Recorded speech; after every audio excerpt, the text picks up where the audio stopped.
குட்டீஸ், எல்லாரும் எப்படி இருக்கீங்க? இன்னைக்கு உங்களுக்கு ஒரு சூப்பரான கதை சொல்ல போறேன். I know you're angry. I'm so sorry. I was scared. Please forgive me.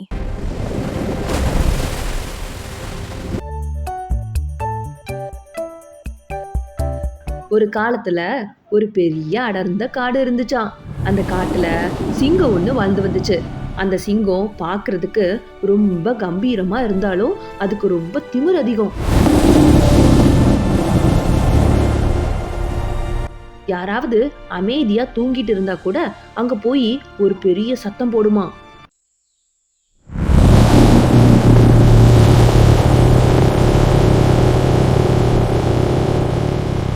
பாவம், மற்ற விலங்குகள் எல்லாம் பயந்து ஓடி ஒளிஞ்சுப்பாங்களாம். அந்த சிங்கம் பசிக்கு மட்டும் வேட்டையாடாம சும்மா பொழுதுபோக்குக்காக கூட மற்ற விலங்குகளை துன்புறுத்திக்கிட்டே இருந்துச்சாம்.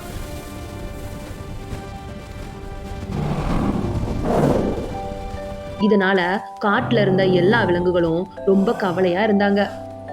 ஒரு நாள் சிங்கம் இல்லாத நேரமா பார்த்து எல்லா விலங்குகளும் ஒரு பெரிய மரத்தடியில ரகசியமா ஒண்ணு கூடுனாங்க.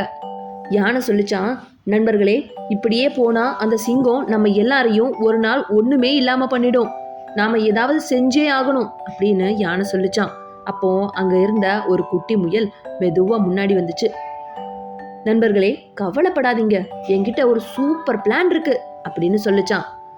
ஆனா அங்க இருந்த நரி சிரிச்சுக்கிட்டே, ஏய் குட்டி முயலே, நீ இவ்வளவு குட்டியா இருக்க, உனக்கு என்ன தெரியும், போய் ஓரமா நில்லு அப்படின்னு கிண்டல் பண்ணிச்சான் அந்த நரி. மற்ற விலங்குகளும் முயலோட பேச்ச மதிக்காம அங்கிருந்து கிளம்பி போயிட்டாங்க. பாவம் குட்டி முயல் ரொம்ப வருத்தப்பட்டுச்சு. அன்னைக்கு சாயங்காலம் அந்த சிங்கம் பயங்கர பசியோட குகைக்கு வெளியே வந்து கத்துச்சான். யாராவது இப்பவே எனக்கு உணவா வரல, இந்த காட்டையே அழிச்சிடுவேன் அப்படின்னு சிங்கம் சத்த போட்டுச்சு. மற்ற பெரிய விலங்குகள் எல்லாம் பயந்து நடுங்கிக்கிட்டு இருக்கும்போது நம்ம குட்டி முயல் மட்டும் மெதுவா நடந்து சிங்கத்துக்கிட்ட போச்சான். முயல் சொல்லிச்சு, ராஜாவே, கோபப்படாதீங்க, நாளையில இருந்து உங்களுக்கு தேவையான உணவை நானே ஏற்பாடு செஞ்சு தரேன். நீங்க கஷ்டப்பட்டு வேட்டைக்கு வரவே வேண்டாம் அப்படின்னு ரொம்ப பணிவா சொல்லிச்சான். சிங்கத்துக்கு ஒரே ஆச்சரியம்.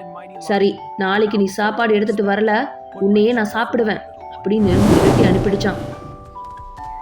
அடுத்த நாள் மதியம் வரைக்கும் முயல் சிங்க குகைக்கு போகவே இல்லை. அது ஒரு பிளான் பண்ணி ரொம்ப நேரமா காத்துக்கிட்டு இருந்துச்சு. சிங்கம் அங்க பசியால வயிறு ஒட்டி போய் கோபத்துல குகைக்கு முன்னாடி குறுக்கும் நெருக்குமா நடந்துட்டு இருந்துச்சான். சரியா சூரியன் மறையிற நேரத்துல முயல் ரொம்ப தாமதமா சிங்கத்துக்கிட்ட போச்சு.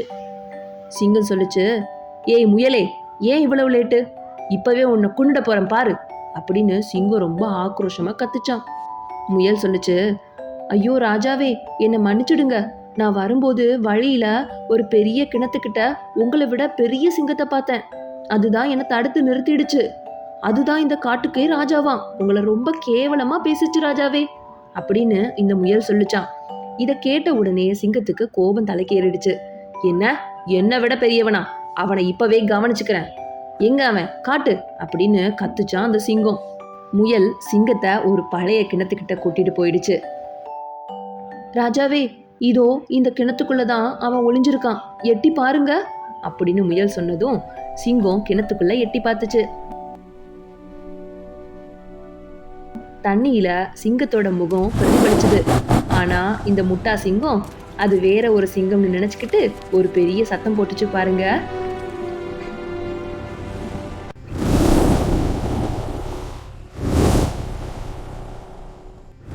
கிணத்துக்குள்ள இருந்து அதே சத்தம் எதிரொலிச்சிச்சு. சிங்கம் நினைச்சிடுச்சு, ஓ, இவன் என்னையே பார்த்து கத்துறானா, இரு உன்னை கவனிச்சுக்கிறேன் அப்படின்னு ஆவேசமா கிணத்துக்குள்ள குதிக்குது இந்த சிங்கம்.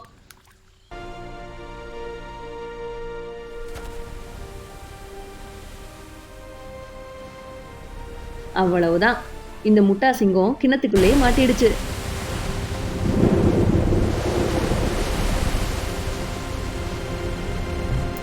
நம்ம குட்டி முயல் வேகமா ஓடி போய் எல்லா விலங்குகள் கிட்டையும் இந்த நல்ல செய்தியை சொல்லுச்சு. விலங்குகள் எல்லாம் முயலோட புத்திசாலித்தனத்தை பார்த்து ஆச்சரியப்பட்டுச்சு. முயலை தூக்கி வச்சு கொண்டாடினாங்க. குட்டீஸ், உருவத்தை பார்த்து யாரையும் எடை போடவே கூடாது. உடல் பலத்தை விட புத்தி பலமே சிறந்தது. கதை பிடிச்சிருக்கா குட்டீஸ்? பிடிச்சிருந்தா லைக் பண்ணுங்க. அடுத்த வீடியோல சந்திப்போம். Bye Let's குட்டீஸ். celebrate. Your joy is contagious, little one. Hooray! Best friends forever.